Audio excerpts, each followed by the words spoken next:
आज पूरे विपक्ष को, चाहे वो शिबू सोरेन जी की पार्टी हो, आज उनके बेटे मुख्यमंत्री हैं, सब लोग जानते हैं कि झारखंड के अंदर झारखंड राज्य आंदोलन की लड़ाई वो कितनी मजबूती से लड़ी, उसी पार्टी के मुख्यमंत्री हैं आज। चाहे अभी राजस्थान के अंदर छापेमारी शुरू हो गई, चाहे बिहार के अंदर, आज एक बात और भाजपा के नेताओं ने कहा कि आप बता दो आज तक विपक्ष के एक भी नेता के खिलाफ कार्रवाई हुई हो और कोर्ट ने उसको रोक दिया।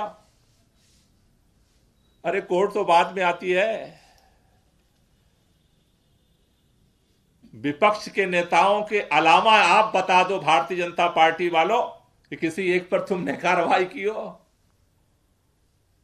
अरे विपक्ष के उन नेताओं पर जिस पे कार्रवाई की थी, अगर वो तुम्हारी पार्टी में शामिल हो गए तो उन पर भी कार्रवाई बंद हो गई।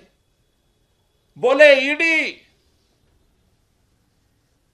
बाज की तरह जो है विपक्षियों पे झपट्टा मार रही है।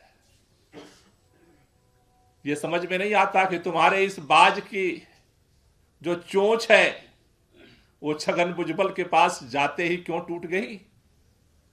क्योंकि वो भारतीय जनता पार्टी में आ गए, इसलिए चोंच तुम्हारी उस बाज की टूट गई। छगन भुजबल आ गए तो बाज की नोच टूट गई तुम्हारी, कहते हो फाइल गायब हो गई। इससे बड़ा हास्यास्पद और मजाक क्या हो सकता है? इसलिए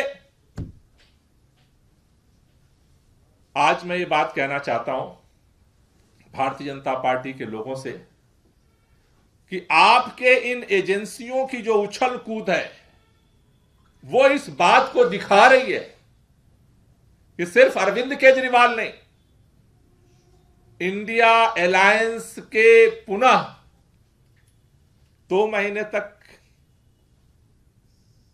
जब तक विधानसभा चुनाव चल रहा था, परिणाम आए, भारतीय जनता पार्टी ने बहुत जश्न मनाए, लेकिन ये इस बात का संकेत दे रहा है कि जिस तरह से आप ईडी और सीबीआई को लेकर के दौड़ रहे हो, कि आपको अंदर से 3 राज्यों के चुनाव जीतने के बाद भी इस बात का भरोसा है कि अगर ये विपक्ष की सभी पार्टियां एक हो गईं तो आप चुनाव नहीं जीत सकते हो। और वो डर, वो खौफ इस नए साल की शुरुआत में भी दिख रहा है। इसलिए